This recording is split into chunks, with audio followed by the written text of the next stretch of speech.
Ko makono ana I taupō ko koe anake. Te au ko te moi tō kona ke ana. Ki rungara, nā te mamai rā ka huri. Rōnaki. Tēnei tō iwi e huri nei, e mamai nei. Ko ngā titu whare toa e tangi hotu nei I tēnei wā, I te rirotanga o tō tātou ariki, anā ko tātumu te heu. Nā, ko tātou tēnei o tū whare toa, o te ao Māori whānui, e ngunguru nei te ao, e ngunguru nei te pō. Mai te ao te atua, ki tauhara, ki tongariro, ki te tonga, tū whare toa e tūake nei, tēnei a pautamapaki e mihi atu nei kia koutou katoa ko waihape mai. He mokopuna tēnei, no nukuhau, no turangi tukua, no turumakina, he toronga no hoki oku, ki roto I a tokorangi. Tēnā rā koutou katoa. E ua e te ua, tā heke ana ki runga o tongariro maunga I tēnei wā tonu. Heke kau ana te wai aroha ki konei ki te mātāpuna, ki roto o taupōnui ātia I tēnei ata, ki te mahi a te tangata, ki te aroha a te tangata. Mo te ariki, kua riro tītapu, ki tua o te pai, o ngā pai tipua I tēnei wā tonu. Ko Regan Paranahi tēnei, he pakiaka tēnei o Paranahi te tau, ka mutu e mea ana te kōrero mai maketu ki tongariro, mai tongariro ki tokorangi, tēnei ko te tomokanga o te tonga, kua tau nei, kua hoki nei ki ngā reke o te ariki I tēnei wā tonu, tēnā tātou katoa.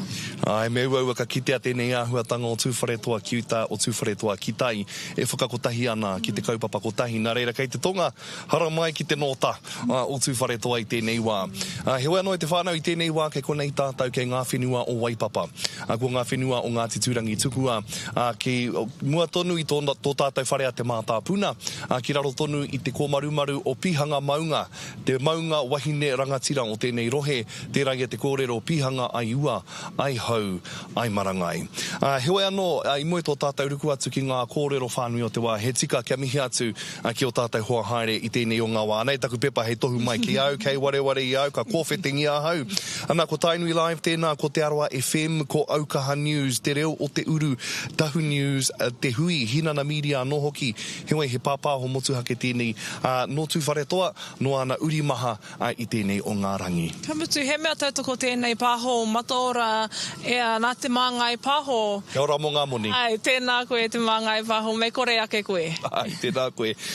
Kia mōhio mai koutou, kei konei e tehi manurere, e rere ana kiwi, e rere ana ki wā, I ngā tahataha o tō tātou takiwai tēnei wā. Nā reira, kia rere atu rā tātou, kia te kawa, rāua ko hāpairere I tēnei wā.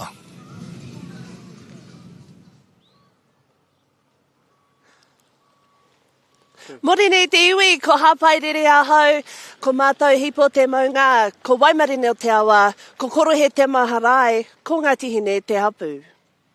Tēnā koe te tuahine o tira tēnā tātou katoa, ko te kawa pāora tēnei heuri tēnei o ngā puhi raukawa me tapu ika. Ko te o ngā kai pāpāho o Aukaha News, kei konei tāua, kei mua I te marae o hirangi I tēnei wā, kei runga I te whenua o Ngāti Tūrangi tukua ko rātou, te hapu e tāwharau tia ana, te tiri me te mano ka whakaeke ki runga I te pārehia nei, kei muri, ka hoki atu te kōrero ki a Pauti, rāua ko Regan. A tāhua rau atu tēnā whare puni, ke muri I a rāua, ko tūwhare toa I te au pauri tōna ingoa. He whare tūpuna tēnā e whakakotahi ana I ngā uri katoa o tūwhare toa. He ua te kite I ngā whare tipuna pēnā I tēnā e whakakau ana I ngā tahataha katoa o te iwi. Nā reira aha koa no hea koe I tūwhare toa, ko whai wāhi atu koe ki tērā whare puni. He wea no e mihi ana kia te kawa rāua ko hāpairere I tēnei ata kia rāua te mahi nui te neke te nuku te hikoe. Tumanako kua kātora aua wati, e ata tatau I te nui o ngā hokaitanga o te rangi nei. Ai, tika, me te aha, ka tika me tohu ko tēnei whenua, tēnei papa, te wahi, ka whakakao te motu I tēnei ra, kia mihia te ariki ne. He tika, ka tauti mai te motu ki konei te tuatahi ki te mātāpuna. Mai konei, ka hiki papātu rātou mārunga pahi, ki roto o Waihi, ki roto o Ngāti Turumakina, I te ata nei, te takiwa o te whitu karakai whakaeke a Tainui Waka, me taku mōhio ke konei tō tāu karangaranga maha ana ko te maioha tēnā, no te tairāwhiti no Tainui Waka anō hoki, nā reira he pānga ona ki ngā tahataha e rua e whakaeke ana I te ata nei. Me taku mōhio ke tāna taha taku tuakana. Ko tāna ingoa ka rangaranga ko Mauka, engari ko Karen Fletcher ke, ki te nuinga. Engari mena ka ki te koe ai, hanga nui nei, ka pōhehe koe he tangata mataku, engari he te tipea e te whānau. Nui nei tāna mene me tāna whakaratarata i te tangata. Koia. Nō reira, i tēnei wā kia mokowhiti atu tātou ki a mai o harawa ko Karen me tēnei wā. Kia ki te kōwaima te ikapahi tangata, kua tau mai ki te mātāpuna i tēnei wā tonu. Tēnā koe Ariki, no tira, tēnā koutou katoa i mātaki mai nei. Ai, kua puta mai a tamanui te rā e hoa, mā, o tira, ka tai mai e te hunga uri, no te tai rāwhiti, no te uranga mai o te rā. Engari, kei konei ki tōku nei taha, ko tēnei ringa hāpai o ngā ringa hāpai, ko te tungane nei a Karen Fletcher, Pouti. Nō reira, me mihi ka tika ki a koe tungane? Tēnā koe kei taku tuahine o tira, tēnā koutou mātaki mai ana. E he maringa nui no mātou te tū hei ringa hāpai, he ringa āwhina, mo tēnei kaupapa, mātou tūrangi tuku ake, o tira mātou Ngāti Tuwharetoa. E whātoro nei ko te ringa pohiri ki te iwi whānui, nau mai kuhu mai ki roto mātou. Ma mātou koutou e aki, ma mātou koutou e pui i tēnei wahanga. Me te haria, te kawea koutou ki te marae o Waihi, kia tuku ai ko ngā kōrero, ko ngā poroporo aki, ko ngā waiata, kia rere ai ko te roimata, ko te hupe, ki mui te aroaro, i tō tātou nā Ariki a tātumu te hewe takoto tiraha mai ana. Engari, ko tā mātou mahi konei, ko te hāpai te tangata, te manaki te tangata, ko ia pia te mahi nui, no rere mihi ana, tēnā koe. E te tungane, koenei te rā tuatahi e whakaeke mai nei te motu, kua whakaeke mai i tainui waka i te ata nei, whaimuri i rātou, ka whakaeke mai te tairawhiti. Engari, e pewhi ana koutou, tō koutou nei hapu, Ngāti Tūrangi Tukua i tēnei wā. E pai ana, he mahi nui, mohi o pai tātou he mahi nui te manaki te tangata, kare e tino waia nei ki te manaki i te tangata kia pēnei rawa te rahi, ne? Nō reira, kora tā mātou, ko te ū ki te kaupapa, te ata kōrero kia tātou anō, te whakarite a tātou kia pai ai, kia hānea nea ai te noho o ngā iwi o te motu whānui, ki roto o mātou Ngāti Tuwharetoa. I pai ai nā nahira, kora te rā mo Tuwharetoa ake, nō reira i tai mai a Tuwharetoa ki Kawerau, i tai mai te hikuai o Ngāti Tuwharetoa mātou te mātāpuna no hoki, te kāhui maunga i tai mai, nō reira, koe a pēr te dress rehearsal, mō ngā rangi tataka i mua no hoki te aroaro. Nō reira, iri te pai, mātou kia kuhu mai te maria i tēnei wā. Kei whea mai. Kei koenei taku wā tuatahi i tēnei whenua, Ngāti Tūrangi Tukua no hoki. Nō reira, hea tō koutou nei kura hona o tēnei whenua? Ko ngā wai, e kore. I mea tau kia koe, kora tete o ngā tino āhuatanga, kua whakatauira hia e mātou Ngāti Tuwharetoa, be like water, my friend, flow like water. Nō reira, ko mātou tērā te whakatina nā i tērā āhuatanga, very flexible, kia ngāwari noa te haere. Nō reira, koe a pē tete o ngā tino kura huna o tēnei takiwā o tātou. Te hatu ara ko ngā maunga ko utu. Ki muri rā tū mai rā ko pihanga maunga, ko ia tā mātou mārai kura, ai ua, ai hau, ai marangai, tūtonu me te whātoro atu i tāna ringa pohiri, ki te motu whānui nau mai kuhu mai. Ara kei reira ko ngā pai kōrero, ko tongariro maunga, ko rua pehu maunga, ko ngā uruhoi, ko rā ko ngā wakahuia o ngā whare kōrero. Ara kei reira ko taupo moana, ko rā tā mātou nā ātea. Te kōpua kānapa te huingoa ngā roma, ko rā te ātea. Me te mihi anō hoki ki a tauhara e tūana ki te hikuai o Ngāti Tuwharetoa, koia ko te pātū watawata. Te tomokanga e tō ia mai nei, ko ngā iwi o te motu whānui ki roto mātou Ngāti Tuwharetoa. No mātou anō te maringa nui o tira, te honori anō hoki, nei o pūkenga kei taku tungane. Kei te tahuri atu te rākau, kia korua tahi nei, Rīge Rawa ko Pouti. I tēnei wā kua wehe atu taku hoa he manu rere e rapu nei he hoa kōrero, he nui no te tairāwhiti, kua tauti mai ki runga i a tātou i konei i waipapa tikarai a te kōrero a Karen. Ko te tino kurahuna o te wāhi nei, o te whenua nei ko ngā wai. Ana reira, e mihana kia koe e Mauka, Karen e ata whakamaramana i te mahora o te whenua ki konei, me te mahi nui ki runga i a tāua o Ngāti Tūrangi Tukua, ki te mana ki te motu i a rātou tatari ana ki e nei whenua i moe tō rātou kuhu atu ki roto whakato o waihi. Nā, no te ata nei, te whitu karaka i whakaeke atu a tainui waka ka mutu te kingitanga a tō tātou ariki nui a kuini ngā wai hono i te pō ki runga o tāpeka whare nui, ki runga o turumakina ki waihi papakainga i tēnei o ngā rangi, ki te huringa o ngā taniwha. Nā reira i runga i enei kōrero, he nui rā i a ngā honohononga ki wainga nui a ngā titu whare toa me Waikato. Anā ko tuku roerangi Morgan tēnā i uitia i ngā rangi tata nei me te tuku i ana kōrero kia tātou i tēnei wā, i runga anō i te ngākau pono, i runga anō hoki i te ngākau aroha, tēnā kia whakawhiti atu rā tātou ki tēnā o ngā whitiata. Ko te ariki o Ngāti Tūwhare toa, tā tumu te heu tūkino, te tuawaru, kua riro nei. Ko te awa Waikato tēnei, ngunguru ana i te au i te pō, i te au i te pō. E tangi nei, kia koe. Haere e te rangatira, haere atura. Waru te kaumā whātau te pakeke a tā tumu, i te tau kotahi mano e iwarau iwa te kaumā whitu, ka riro ki aia te piki tūranga. Ko tā tumu te heo ngā tino toka o te ao Māori. Ko ea te ngā tino rangatira i uai ki ngā tikanga o ngōna tūpuna mātua. E whakapau kaha nei ki te tui i te ao Māori. Me te ao Pākehā, kia haere ngātahi ai. Aha koa te taumaha o ngā kaupapa, he tangata ki te manaki tangata. I te ao i te pō. I te ao i te pō. Nō reira, koia tā tumu. He mate ko rangona whānuitia e te motu. E ai ki te tari o tā tumu te heu a te kapua whakapipi, he rangatira humare e tēnei. Kei te pauri mātou, nā tōna humare ki te ao whānui. Aha koa te kaupapa, ka hikoi haere ia kai raro i te horowai o te humare e tanga. O reira, ai. A ko ake nei, ka hoki atu mātou te takere o te arawa waka ki tōna taha, ki te tuku mai aroha ki atu whare toa. E mārake te kitea te pauritanga, e irihia ana ki runga ki a Ngāti Tūwhare toa i tēnei wā.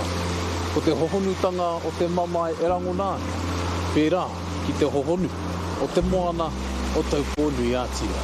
E tangi ana te ngākau o mātou, a te pūmautanga o te arawa, ki aia, ki tō tātou ariki. Ki te whānui tūwhare tua hoki. Nō reira ai. Neira ka mihi ake, neira te tuku aroha ki ratau. Koe rā te tino mahi e toi ana.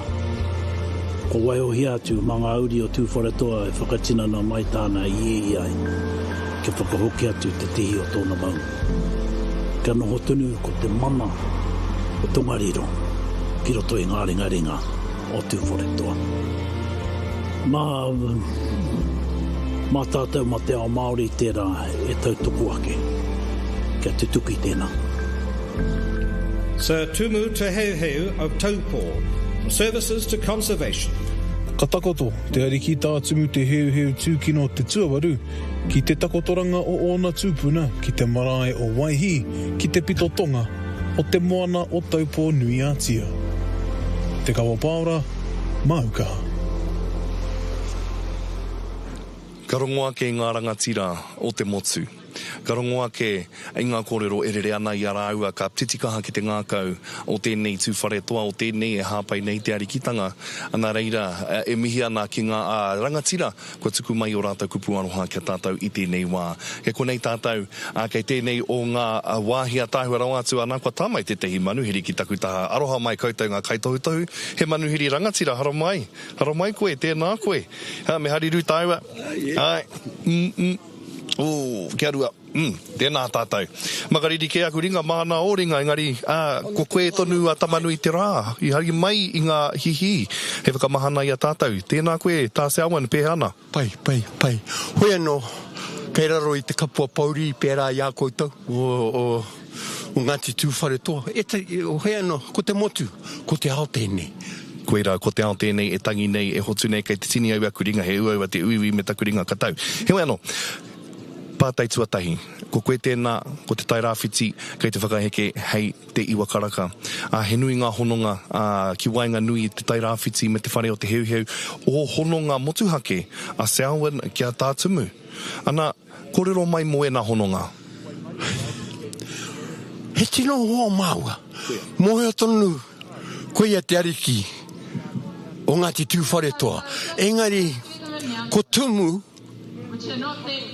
kia au te mutunga mai o te whakaiti, te mutunga mai o te ngākau mahaki,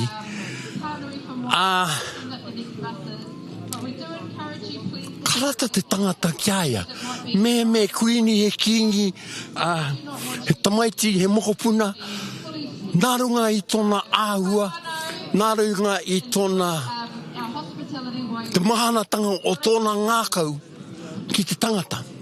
Heri te tangata rari, kororo, engai, ka kororo eia, ka mōhio, he pono, he tika, wana kororo.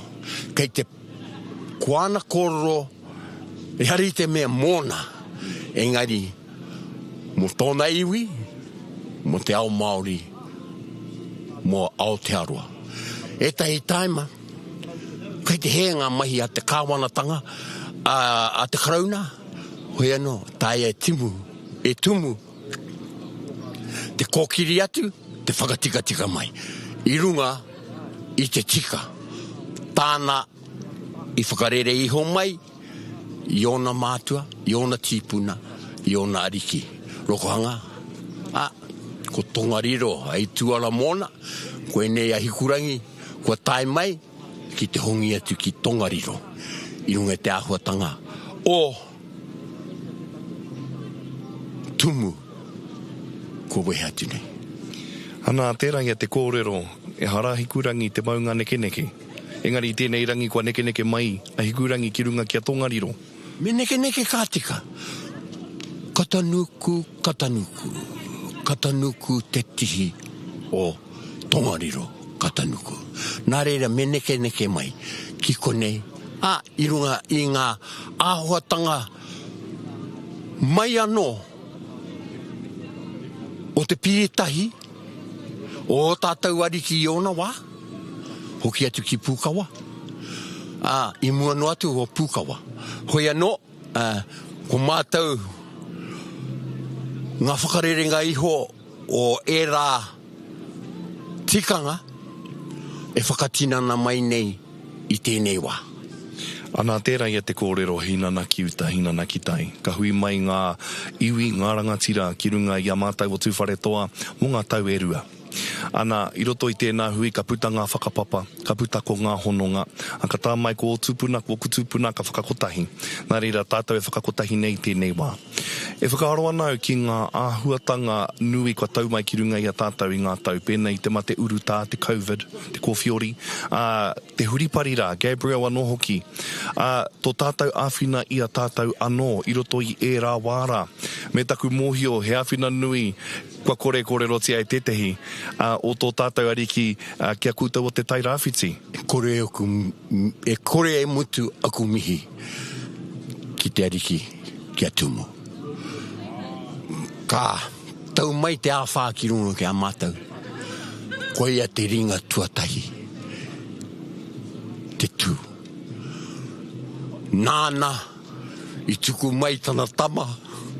Ke tiki nātu e tahi āhuatanga i tāmaki makaurau, ka rere mai ki roto o Ngāti Porou, ka tau mai, ka huri haere, kia hono mai a Ngāti Porou, i roto i a mātou.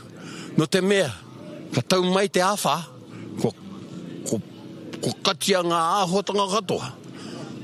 Me te mea, e noho motuhake tēnā i roto i tōna kāinga, i tōna kokoru. Nā runga i te whakaro nui. A tumu ka eke ki te rāhuatanga. Nā reira, e kore e mutu taku mihi ki aia, ka taku mihi ki a koutou. Ngāti Tūwharetoa. Tēnā koe i nā mihi e tā. Tapiri atu I tēnā. Kua i ngā rekereke o tuku pāpā I āpirana mahuika. I te wā o te pāpā o tumu. Ia tāhepi. Ka tau mai te arikitanga ki runga kia tumu. Ko tuku pāpā ko āpirana mahuika tēnā e kokiri nei e arihi nei a matau. Ngāti prau ko au I ona rekereke I taua wā.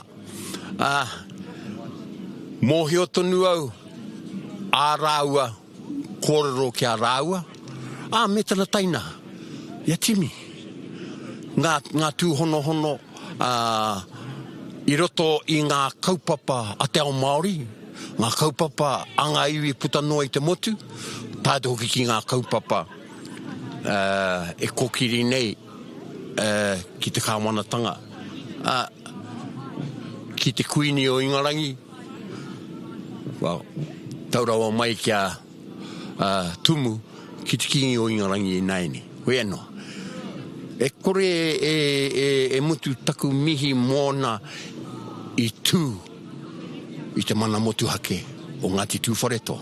I roto I tēnā mana motu hake o Ngāti Tūwharetoa, ka kite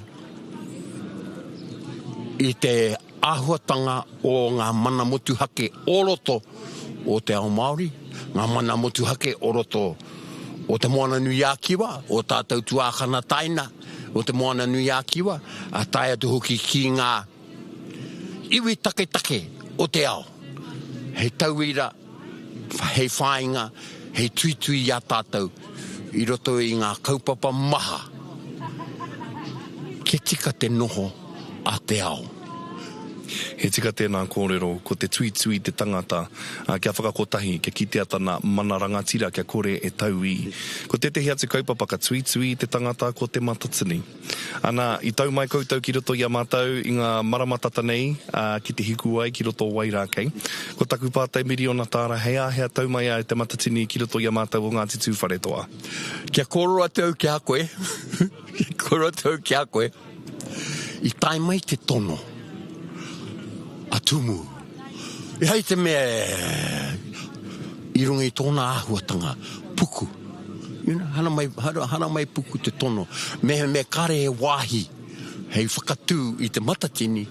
Haria mai ki roto I au. I tai mai taua kōrero mai I aia. Hoi anō, ka haere te wā, ko tau ki roto o era o tātou rahi. Ki roto o Waikato tainui. Ko te hao o tōku ngākau, e no ola eia, kia tae ei ki reira, ka tae te whiriwhiri I tāna tono I reira. Hoi anō, tāria te wā, ko wai kāhua, ko wai kātohu, ka tau mai, a te matatini ki roto I a koutou, o Ngāti Tūwharetoa. Hoi anō, mā koutou e kōrero ki o koutou rahi o roto o te arawa waka. Tēnei e whakatoi ana e tā. Koera no tētahi āhuatanga o tumu. You know, I te kōrero tahi pēnei na e ke karongo te ngahau e ra āhuatanga.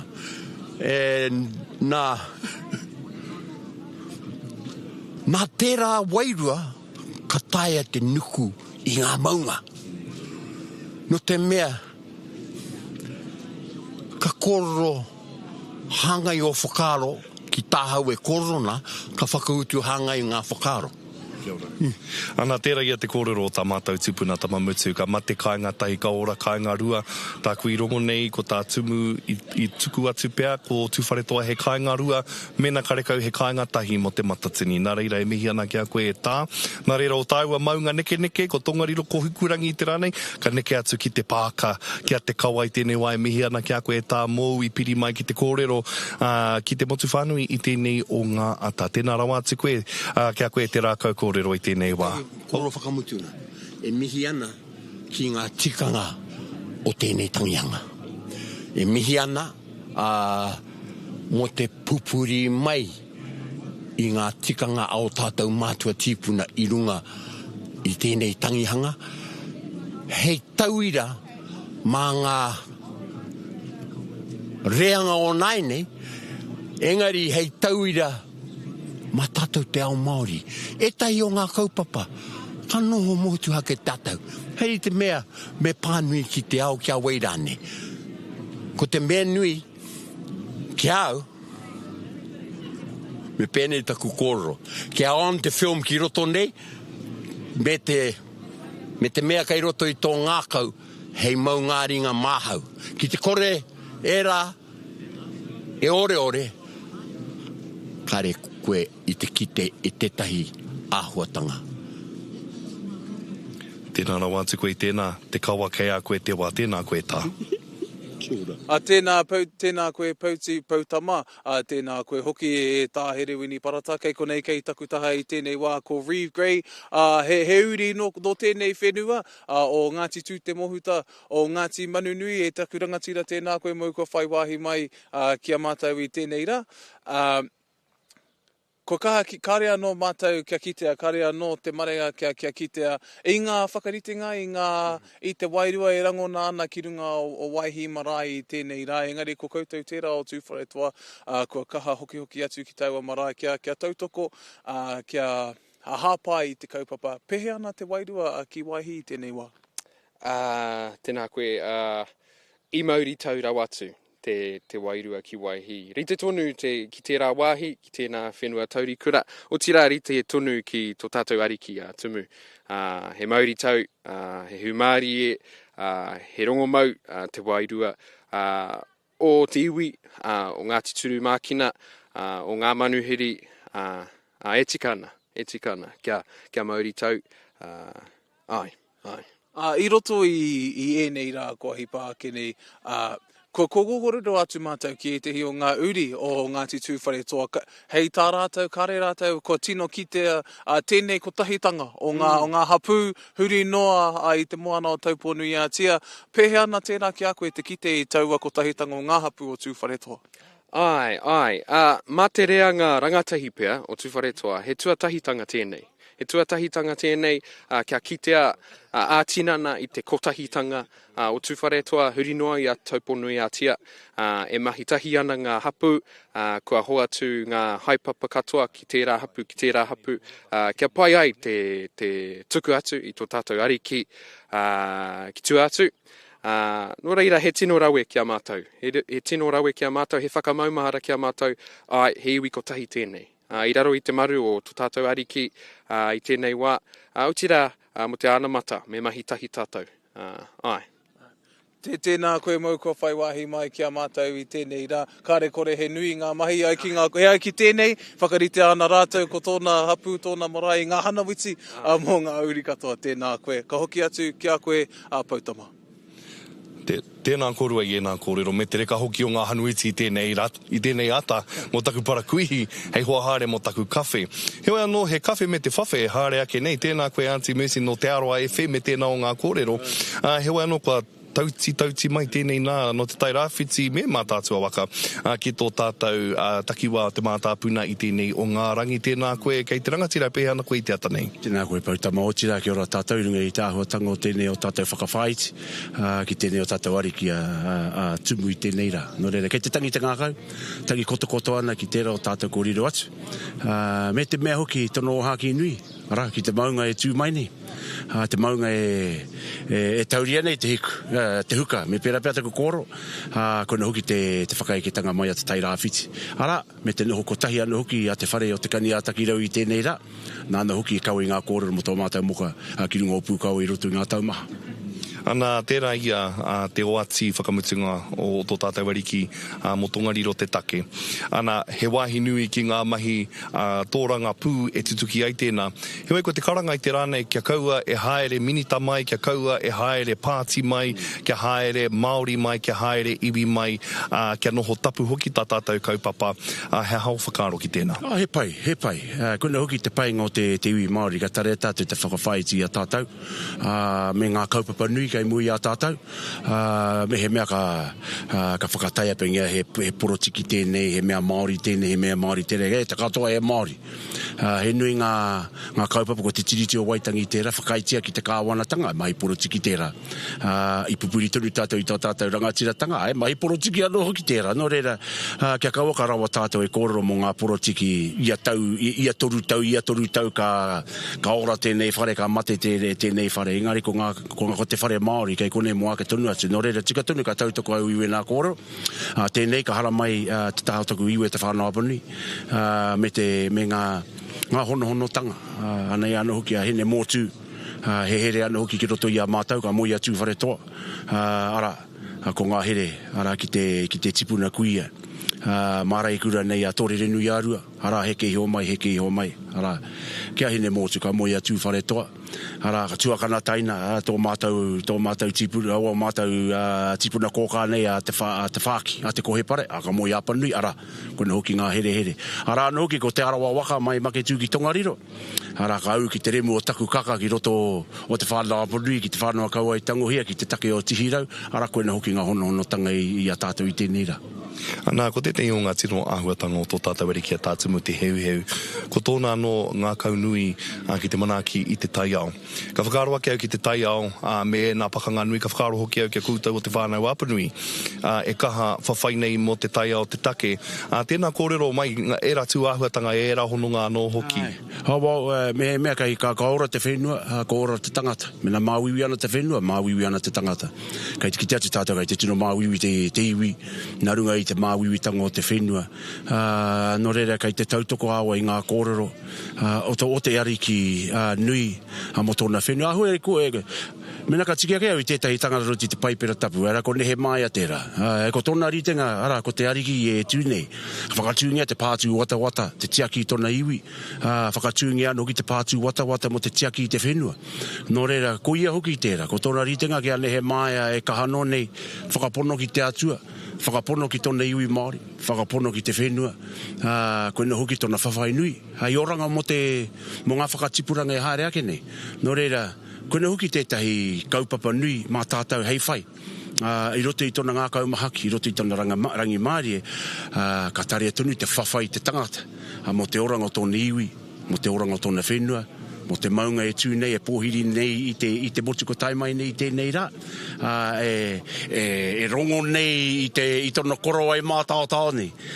Ko te tehi koroa i ke te ahua, wera haere a tāua kōrero ko tōku. Nā te pai o enei kōrero, heoi anō, ka mihi nui ki a koe i tēnei wā, mō e tuku nei ngā kōrero ki tō tātou Ariki. Ka whiu i te rākau kōrero, kia kōrua te maioha, kōrero ko Karen i tēnei wā, tēnā rā tātou. Agati runga tēnā koe te mātaki mai ana ai he takutaha, rāni re Proctor te tuakana tēnā koe. Tēnā koe hoa. Tūtahi ake tēnā kōrero mai mō mohiotanga o mātauranga e hangai ana ki ngā hononga o te tairāwhiti ki te whare Ariki o te hewe. Kāti ko te hononga, he nui ngā hononga. I te wā i pōtaitia, pōtatau ki te pane o te motu, haere mai te tairāwhiti ki te whakau i tāna here.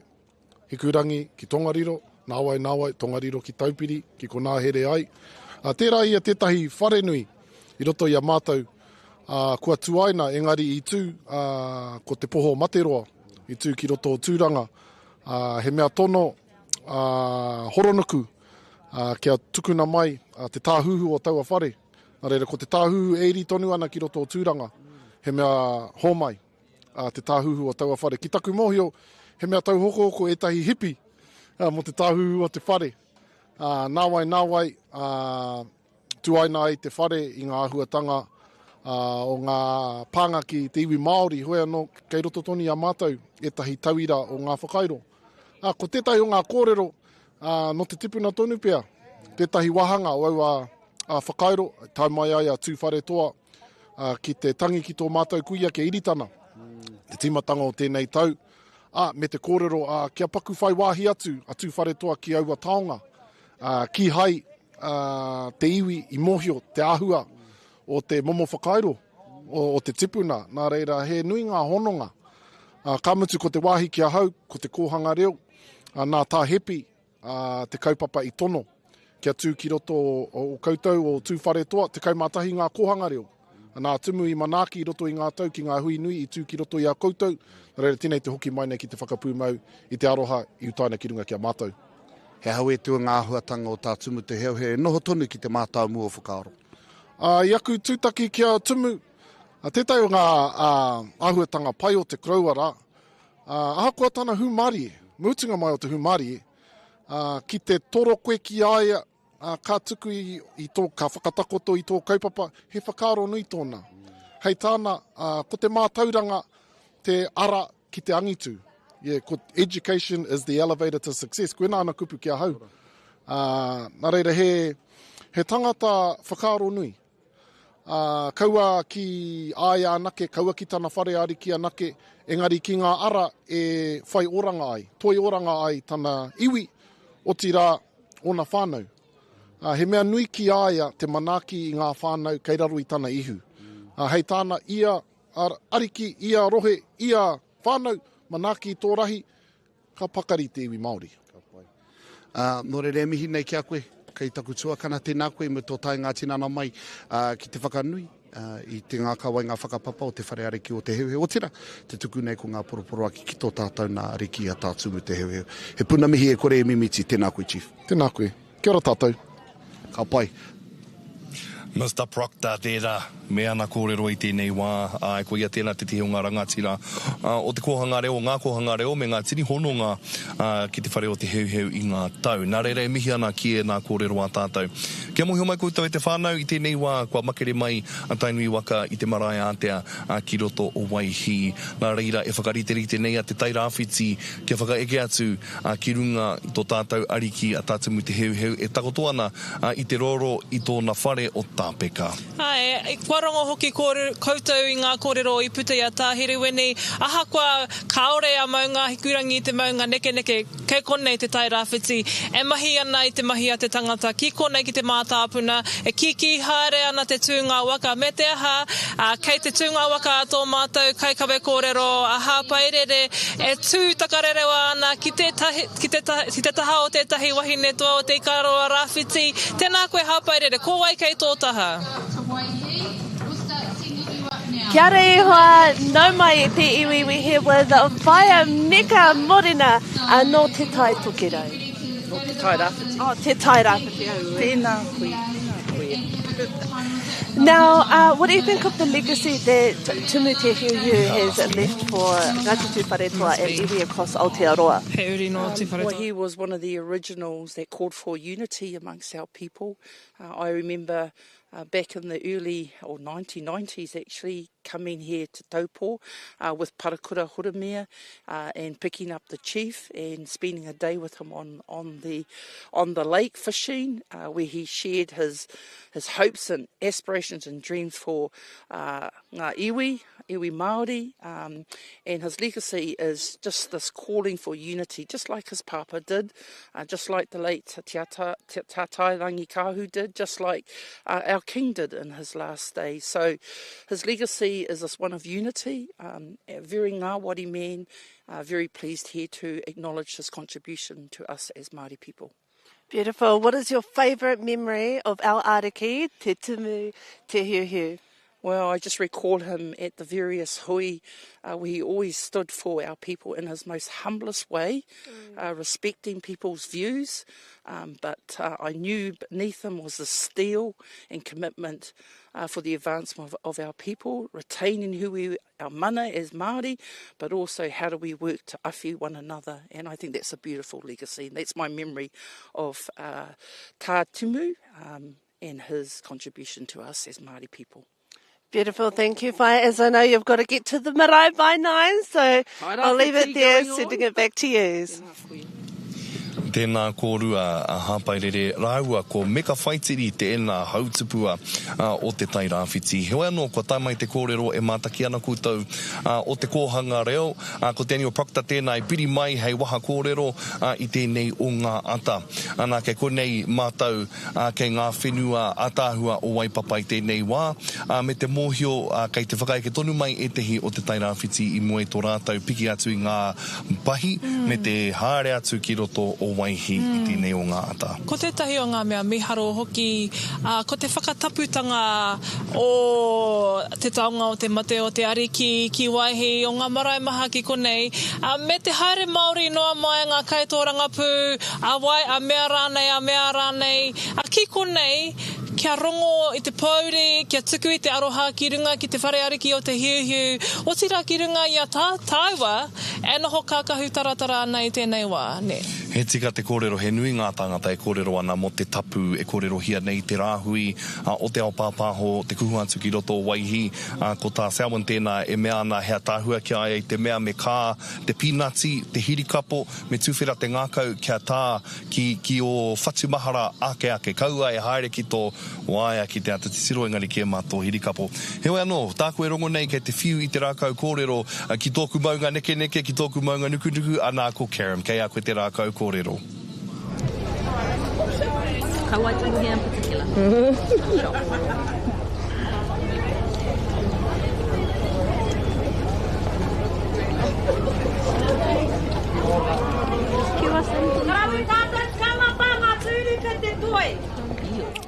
We had a lot of relationships. As I said, I first met... we had a lot of relationships. As I said, I first met him in... We'd be around about 2004, where he and the Trust Board and Timmy had come down to meet with two wharetoa, but of course they come to us at Hereford Street. That was my first meeting with them. But in 2007, I got a call from Tumu asking would I come through to Taupō to meet with two wharetoa, Te Arawa, Tainui Wakato and Whanganui in regards to water. So I went through from two wharetoa through Pukawa. We set the concept of the iwi leaders groups, and Tumu was the chair of the iwi leaders group on freshwater. I was the deputy chair. But we had a process, if I can put it that way. Tumu's the statesman. So if we were going in to have a meeting with the Crown and we were just going to meet, Tumu would open the hui. But if we were going to meet with the Crown and there was an issue, Mark Solomon opened the hui. I was sort of like the hit man in a sense. In fact, I'll do that, but one meeting I walked in and opened with, you bastards have reneged. 5 ministers. I beg your pardon, says Nick Smith. At our last meeting, you gave an agreement that our technicians would work with your Crown bureaucrats to prepare a paper on water to go to Waitangi. Our staff have been told the paper's already been written, it's been approved by Cabinet and there's no more work to do. So hence, you bastards have broken your word. Nick Smith goes, but Mark, I only saw that paper this morning and it has not gone to Cabinet. Then deal with your officials, because they're the ones that told us this. So I'll take back the bastard, but deal with your officials. And so Tumu just smiles when we go into that. But to me, Tumu was always an ultra gentleman, a very gentle man in the way he operated, and I just really liked him as a man. And his wife, they were beautiful people. Just going on about the kind of man that Tata Mutahiuhiu was, I mean, you guys were the chair duo. Koia ngā kōrero a tā Mark me ngā hononga nui, ki wainga nui I a ngai tahu tū whare toa te whare o te heuheu. He hoa haere rāua I ngā iwi chairs mo te hiwa, roa rāua mahi tahi ana I roto I ngā kaupapa rongo ke koutou te wahi ki te wai Māori. E whakapāhana I tā mātai tuku I a koutou ke Karam I raru I te hononga, nā reira koera te pai o ngā ahuatanga. Koera te Māori o tēnei pāhotanga, ne? Koia, he pāhotanga Māori. Koia. Me te mohio kāre kore kā rarunga hononga kiwi ki wā I roto I tō tātou pāpāho atu kia koutou. Koia. Ka mutu ka tahi anō ka rere ngā karere I te whare nei e tīmata ana te tairawhiti teke ki ngā pahi kia hiki papa atu ki waihi mo te pōhiri tuarua o te ata nei. Kia ora rā. Ana, no mua tatai te kōrero tāua mo te tapu kua tau ki runga kia waihi, te rāhui, te ao pāpāho, te nui o te kōrero te tangata mo tērā tu āhuatanga. Me te pātai mai kia hau, kia mātau, kia tātou, hea hai kua pērā tu wharetoa mo tēnei o ngā tangihanga. Ana, I roto i au, e huri ana te wānanga, kua waiarawa tāua te Māori ki te mātakitaki, ngā kaupapa tapu i runga i ngā pauaka whakata, kua Māori rānei tērā ki roto i a tātou, i roto i ngā wā ka karangatia kia tapu, ka hua wehi, ka mataku, ka ruha rānei te tangata. Nā reira, koe ni e tehi o ngā wānanga e huri ana ki roto i au, he hao whakaro ki tēnei āhuatanga? Me whakaro hea te Ariki i te wā o te ora, ne? Me he kōrero ona, ana, me tino whai take. Kare tino whānui te kite i aia ki mua i te kamera i aia e ora ana. No reira, e hara i te mea tūmeke ki au kua rāhu i rawatia te paupāpāho enei momo tuahuatanga ki runga ki ngā marae. No reira, koe nei pia te atahuatanga o tūwharetoa. Tēnā koe i nā whakaaro i nā kōrero. Kia tahuri atu, kia waihape rā tātou, kia te mai o hai tēnei wā. Tēnā koe Pauti. Ai, ko tai ki te wā e te whānau, kei te whakaeke, kei te heke anō hoki ngā uri no te taira whiti, hei whakaeke anō ki tēnā, ki te tōtika, te arihi tōtika o Waihi Marae i tēnei wā, ko rātou te ope tuarua mo te rānei. Nō reira, e pewhi ana ngā kōrero kua puta i Wainganui i a koe? I pamai te rongo i tai tina nātu a tainui waka whānui ki rongo o Waihi Marae hei te takiwa o te whitukaraka i tēnei ata. Tuai ko te pōwhiri i reira tō tātou Ariki nui a kuini ngā waihone te pōtira te kāhui Ariki nui tonu. No reira, i tai atu rātou ki reira i pōwhiringia ko whakawātea mai te āhua nei kei te whakaeke arā ko ngā uri o te teirawhiti ki rungi ngā pahi. Ka haere ko tahi atu ki Waihi ki ngā rekereke o Kākaramea. Ka reira tatari ai ko te haukainga. And e rua ngā wāhi ki reira. Brex Mears, a former restaurant that's there, that's been open for our whānau. He kai kaputi, kai timo he wāhi e whangana. Kia i muarai tara te whakaeke ngā ki runga ki te marae o Waihi.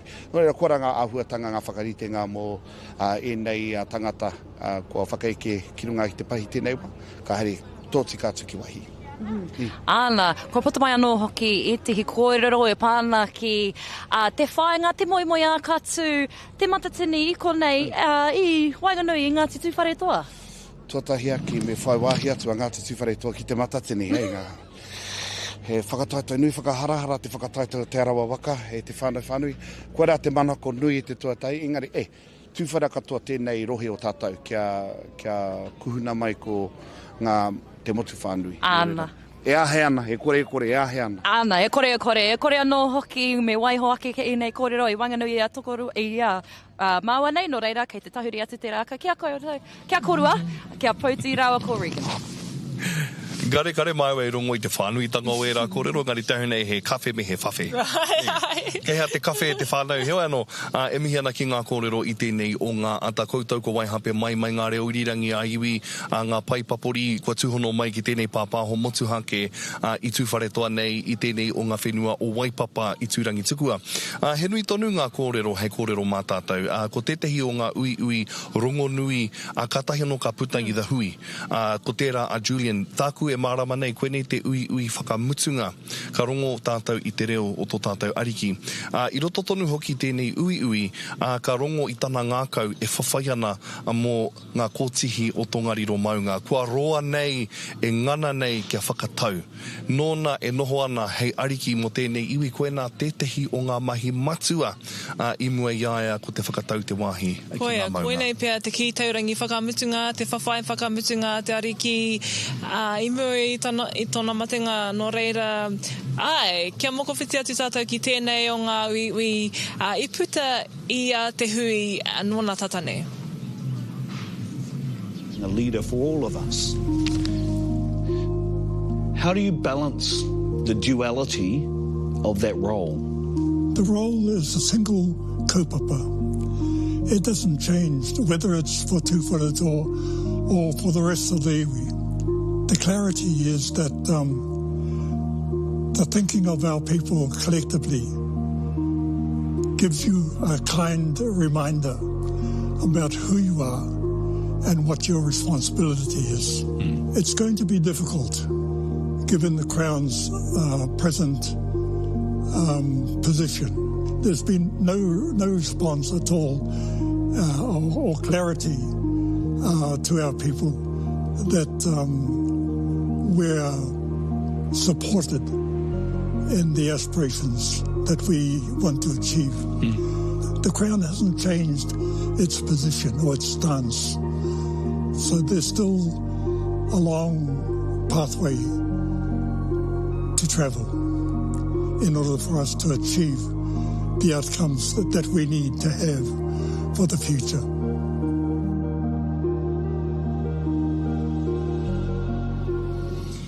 Koe ara te hio ngā ui whakamutunga ki tō tātou ariki a tā tumu te heu me te atāhua i te rongo o tōna reo inanahi rā ko te rao tū whare toa koe ra te rai tuku i ngā roimata kia rere te kuhu atu ki roto i a turumakina a koe ra te taka i te rangi nei ka reo i te mau i ngā kakahu pango inanahi rā ke ko te rā i heke ngā roimata nā reira te rongo anō i tōna reo ko hau te tehi ahua wai mari ei, noho atu ki aia mo ngā taueri ma ki tana tari mahi tahi ai. Nā reira, ka rongo au tana reo kei te ahua, kei te rongo au i te kare o ngā wai o te ngākau i tēnei wā. Kōrero mai mō ngā kare a roto i te kitenga i aia i roto i tōna waka. Taku kite i aia ki roto i tana waka, he Māori, he waka Māori, tāku i kite he waka kua tāreia, kua uhia ki te harakeke o ngā mātua tūpuna, hea tāhua, i au ka kite i aia ka tangi hotu. Te kume mai aia i tana waka, nā reira, he mahara tēnā ka pūmau hārea ki nei. Nā reira, he āhuatanga ka kore rawa e tuku. Hewa anō e mohi ana hau ko he tokorua e marere hāre ana ki te tūranga waka i tēnei wā. Nā reira ka whiu te rākau kōrero kia kōrua.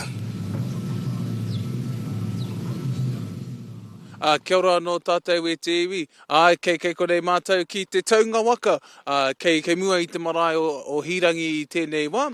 Mena ka tai mai koe ki konei, kia eke i te pahi kia kawe atu ki waihi marae. Ka uru mai koe, ka kuhu mai koe i te tomokanga o hirangi marae i tēnei wā. Ka tahuri atu. Let's come this way, Iti Iwi. As you can see, we have our Māori wards out here, being very important jobs. They will delegate you as you come through to the car park, and they will delegate you your space. Not only that, but our kaumātua, ko eke, we've got some golf carts here, skirt, that can get you safely to your waka. Here we have it over here, Tiwi. And if I... jumping on the waka!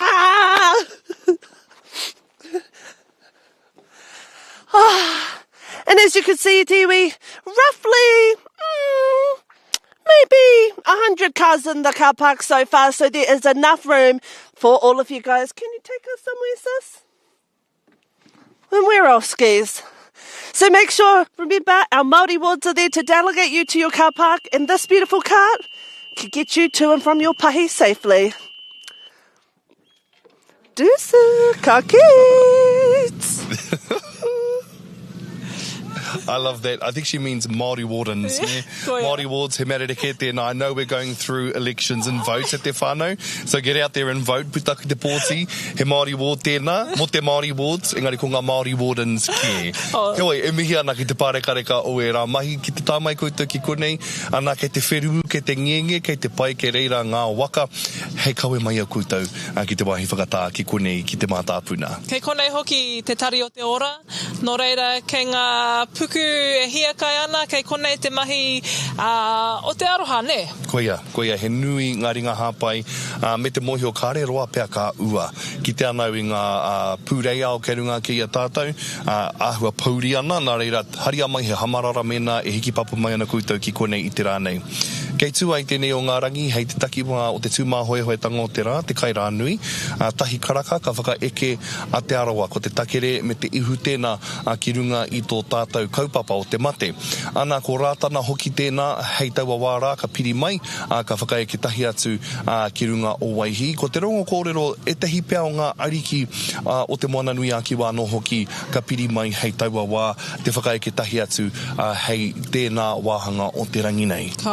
Kore kia tuku i te aroha ki te ika nui o te tau. Kua hāwara e te kupenga o tara mai nuku i tēnei wā tonu. No reira, nau mai e te iwi, nau mai e ngā waka katoa ki konei ki te mātāpuna. O tiro, ki runga ki te ariki e takoto tītapa ana ki waihi tēnei wā tonu. I nanahi rā I te whakakotahi o tūwharetoa, ki kone ki te mātāpuna, tūwharetoa ki uta ki tai, raki ki te tonga, ka noho tahi, ka kōrero tahi, ka whakaeke tahi ki runga o waihi, ka tangi tahi ana, ka mōhio, ko te mea nui nānei, ko te mahi ngā mahi. Hiwa no, tāku I ki te I nanahi rā.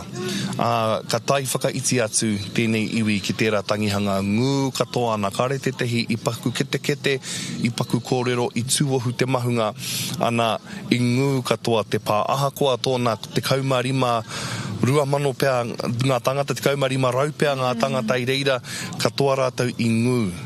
Me te whakaute ki te ariki. Nā reira, ko tērā no te tehi āhuatanga ka mau ki roto ki au hāre ake nei I tērā o ngā rā, tērā o tūwharetoa I nanahi rā. Heoi anō I te whānau, kāre anō kia oti ngā kōrero a tātou ariki I tana noho tahi kia Julian. Kia muhi mai koutou, te tikanga ia ko ia te tehi waku hoa hāre roto I ngā mahi comms media, engari ka whānako hia ia ki te tehi atu tūranga ki te pai ki roto o waihi. Nā reira taku pauri kari e konei he hoa mahi moku I tēnei wā. Engari, kua wai mari e tātou ke konei ngā ui nō nā nō I kawe ake I ngā wiki tata nei. What is left to do? I suppose the major concern, the protection, leadership and guidance of our people working together is the way forward for all of us. The journey of the Arikitanga. It wasn't something that I agreed to do. It was something that I was told to do. Are you more confident now that Māoridom tūwharetoa, Māoridom, is in a position to be able to achieve your aspirations? Whakotahitanga, collectivism. Yes, I am. I have every confidence at this stage that our people are on the right track. And the right track is about working together for a common purpose. Without that mahi, the next generation will suffer. Are you proud of the fact that you have been able to create change and have contributed significantly to Māoridom for those aspirations to be achieved? I'm really pleased that we've been able to provide the appropriate pathway to move forward into the future. I'm really pleased to ensure that Maunga is protected and that our people collectively are being acknowledged and cared for in the best possible way, moving forward for the next generation. O tō tātou ariki, I tana ui whakamutunga kia Julian Wilcox ki te hui, nā tātou te whiwhika noho mai e nā kōrero hei waka huia mā tātou hārea ki nei. Me te oati nui o roto I e nā kōrero, me te whakahau I a tātou kia mahitahi. Kia mahitahi, koe rā te tehi o nā kōrero nui no mai, kia mahitahi tātou I ngā wā katoa ahakoa te āhua te kaupapa, kia mahitahi. Nā reira, kua tatatāti tātou ki te hiku ai, ki te pito whakamutunga o tō tātou pāpāho motuhake I tēnei o ngā rangi. He tika kia mihia te hunga I hāpai ake I tēnei kaupapa. Nā reira, ko Tainui Live tēnā, ko Te Aroa FM, Aukaha News, Te Reo, Te Uru, Tahu News, The Hui, Hinana Media no hoki, anā ko Tūwharetoa FM e kōkiri ake nei. Ka mutu ai, kare kore he haipapa nui kei ngā pukuhiwi o Tūwharetoa. I tēnei wā tonu, kia kawe I tērā oati ki tua, e kite I te hua o te whawhai nui I pute I te ariki te wā o te ora. Ka mutu, koe nei te hōtaka mo te rānei, ko te manako ia, kei te aroa, e kite ana mātou, e haramai ana te ua, no reira, haramai meo amarara, haramai meo koti, e tīmata ana te ua ki konei, ki te mātāpuna I tēnei wā tonu. E taitoko ana rangi nui I ngā kōrero I te mea whakarewa ana I tēnei wā ki tō tātou ariki. Ariki. Ana e mihi ana ki te māngai pāhona rātau ngā pūtea tautoko i tuku mai e whakatutuki hia i tēnei o ngā pāpāho motuhake kia koutou i tēnei o ngā rangi. E mihi ana hoki ki o tātou kai kōrero. Heoi anō e te whānau kawara koutou maharahara hei te ahiahi nei ka hoki mai mātou me te tehi pāpāho motuhake e pai ai te hopu me te ui i o tātou matamata huanga o te arawa waka ka tau mai o rātana anō hoki nā reira kawara koutou e maharahara. Heoi mo tēnei wā kia kia mau hei kona mai i te aua mihi. The health and well-being of our waterways and the continuous supply of fresh water are fundamental to the sustainable cultural, environmental, social and economic development of both iwi and New Zealand.